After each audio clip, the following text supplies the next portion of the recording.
What is going on, everybody? In today's video, we're going to be customizing some hats with the embroidery machine. We're going to be embroidering on some Richardson 1112 hats. There's a couple different steps when printing on these hats to achieve the best quality possible. The first thing I did was swapped out all the needles with titanium tip needles to ensure that the needles aren't going to break. Previously, I tried running these hats with normal needles and they just kept on breaking, messing up the hats. I went through a lot of different hats and hopefully this simple needle swap out is going to fix my problem. We're going to be printing on two different colorways. One's going to be a full black, one's going to have a black mesh with a gray front. First things first, you got to cut your tearaway stabilizer and add it to the backing before you hoop your hat.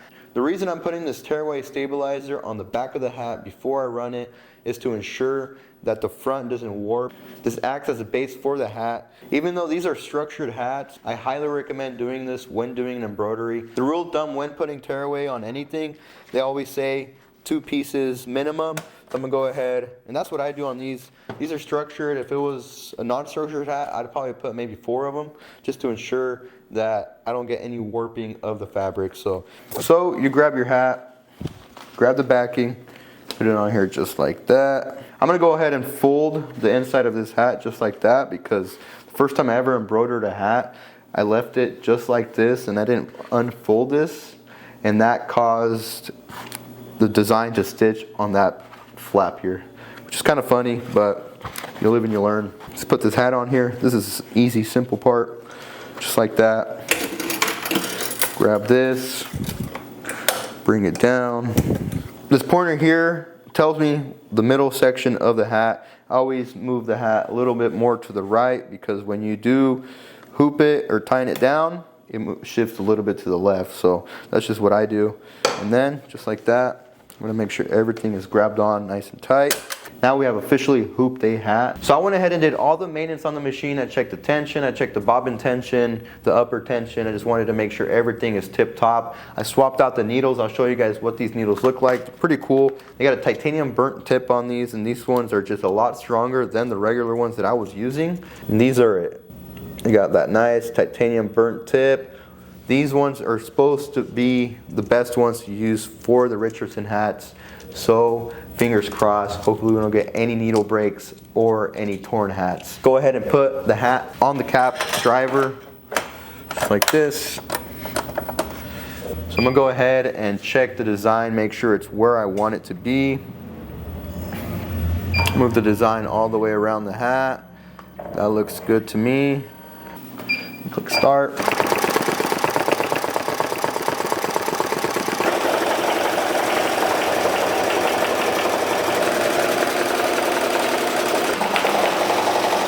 Make sure your digitizing is on point.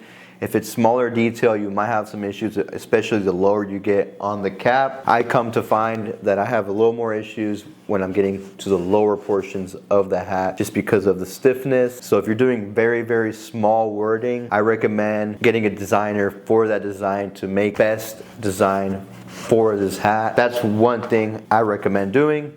When I first started embroidering on these hats with this specific design that I'm working on right now, I was having terrible issues. I resent the design to get redone. I told them what issues I'm having, got the design back, started working on the hats again, and honestly, it was night and day. Changed everything. A lot more crisp, a lot more clean. I do recommend checking your top tension on your embroidery machine. If the top tension is too tight, too loose, you're gonna have issues. With me and my specific machine, this is a Smart Stitch 1501. I'm running the top tension at 110. That's what has been working best for me. Also, the bobbin tension needs to be 25 gram forces. So 110 on top for me, 25 gram forces for the bobbin. You could try running 85 gram forces for the top. Just check out how the detail in the design is coming out. Another thing I recommend going with, a lot of people have different opinions on the needle types. The ones I'm using right now are the 7511 titanium tipped needles. These needles are perfect for what I am doing right now. I'm not having any needle breaks whatsoever. I think I might actually had 1 or 2, but that's because of the hooping that I did to the hat. Here is the information of the titanium tip needles that I am running. Another thing I recommend getting is one of these. This is a digital tension guide. It goes from newton meters to gram Forces, get one of these, cut off all the guesswork, just get it on Amazon. It's a TOA bobbin tension gauge. This thing will save you a lot of time, especially when you're swapping out bobbins when one breaks, or when you're trying to troubleshoot your top tension or your bobbin tension. I have seen some people use a heat gun to heat up the hats. I recommend heating the hat up for maybe 5 seconds. If not, you're going to have issues with warping. So 5 seconds tops is what I recommend. Just get it warm. You don't need to get it scorching hot.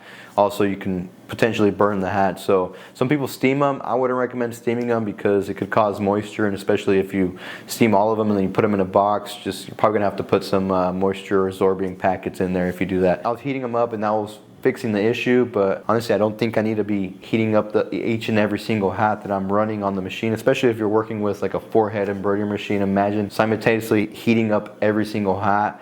It's not productive at all or efficient. When I got the design back from the digitizing team, I don't have to heat up the hat whatsoever, so that is saving me a lot of time and a lot of guesswork. So that is my best advice when embroidering on Richardson 1112 hats. Hope you guys enjoyed the video and found this helpful. Comment down below your tips and tricks for when embroidering on these Richardson 1112 hats. I'm gonna get these hats done and I will catch you guys on the next one.